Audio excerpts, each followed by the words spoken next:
grasslands hold secret to some of the most biodiverse biomes on the planet, and insects flourish in them. A hidden kingdom of war and secret messages are held beneath the overlooked. Every organism has a story to share.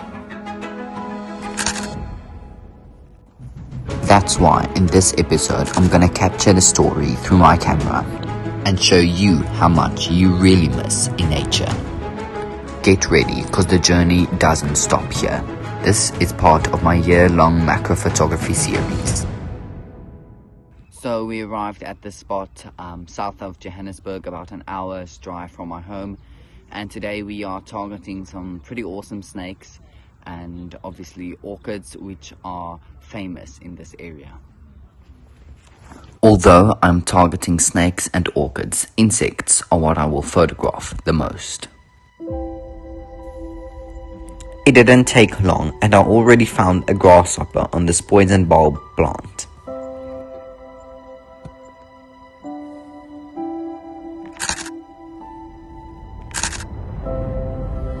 After every shot, I review my photos to make sure everything is perfect.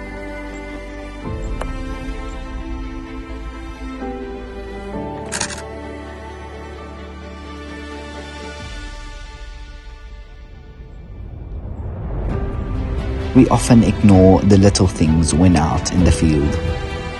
I think the series will really remind us to appreciate everything in nature.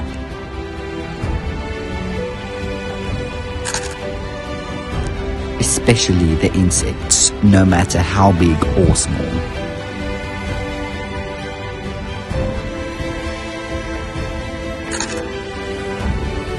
Suddenly, birds started to appear everywhere and I decided to put away my macro lens and put on the zoom lens to see if I can photograph some birds.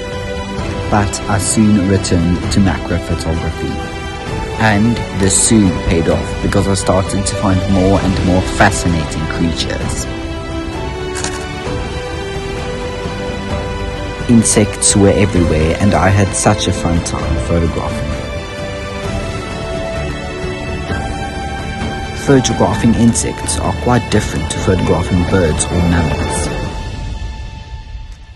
You can get relatively close, but they are still easily spooked. If you want to learn more about wildlife photography, make sure to subscribe because I will be launching some tips and tricks videos later this year.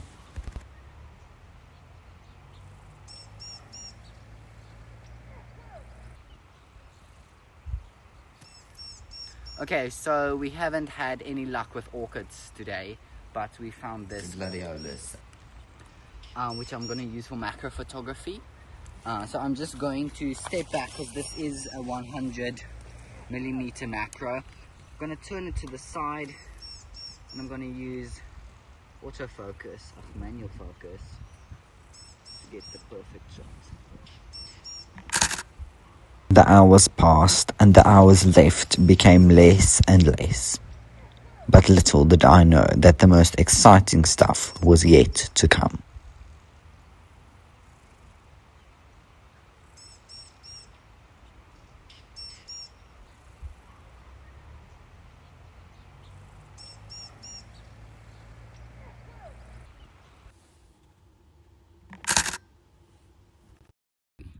Okay, so we got this, I actually don't know which grasshopper this is, but it's a really cool one.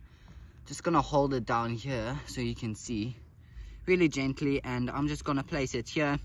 Sometimes with my macro photography I like to do it, mostly I do it in situ, which is the animal in its natural habitat, but with really cool insects like this, it's nice to, okay, I'm gonna get to this angle. It's really nice to just put them on a spot.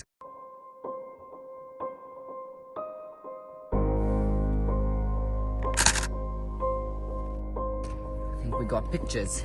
So this guy can just go on its way, living its life in this rocky habitat. So snakes are fascinating subjects for macro photography, and we actually found a little thread snake earlier today. Now, inside these cracks is where you get the crossmore grass snake. I'm not sure if we're gonna get them, but throughout this year we might get one. There's some pretty exciting trips coming up, and yeah, just checking these cracks for some snakes.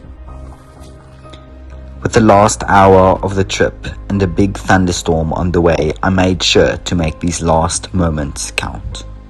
The pressure was on, but I found that in moments like these, it is best to work thorough and reflect on the success of the day.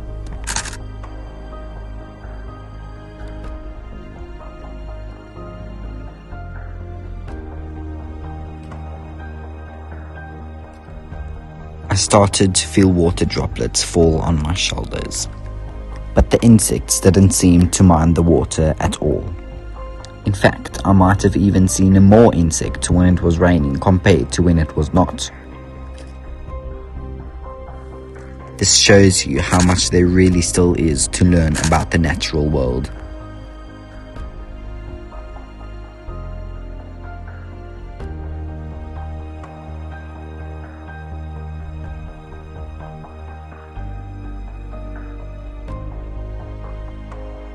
A bit of sunshine creeped through the clouds and it was time to head home and show you the part of wildlife photography most people don't know. The process of saving and editing all the photos.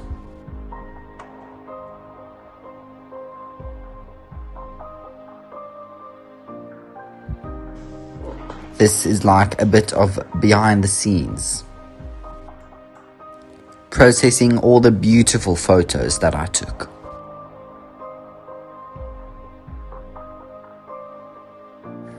If you have any video ideas that you would like to see me make in the future, I would love to hear them and make your ideas come to life. So go ahead and comment below. And while you're at it, don't forget to give this video a like and subscribe to my channel. Also make sure to follow me on Facebook and Instagram at Leon Wildlife, where you can see more of my photography and adventures.